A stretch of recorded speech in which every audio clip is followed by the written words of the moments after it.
Bəzi atalar sözlərimiz maliyyə terminləri ilə çox oxşuyur. Məsələn, dama-dama göl olar. Bunu mürəkkəb faiz artımı ilə bənzədə bilərik.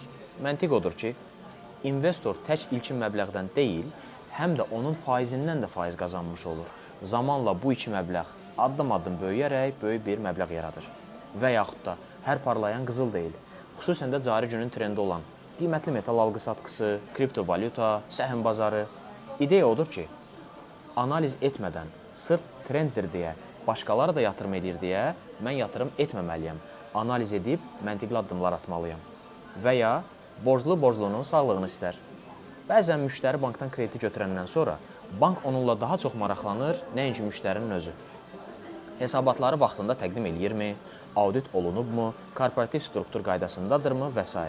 Hətta elə də ola bilir ki, bank daha əvvəl verdiyi krediti xilas eləmək üçün yeni kredit də verə bilir. Bəs siz nə düşünürsünüz? Hansı maliyyə termini və atalar sözlərimizin oxşar olduğunu düşünürsünüz? Rəylərdə yazın, müzakirə eləyək.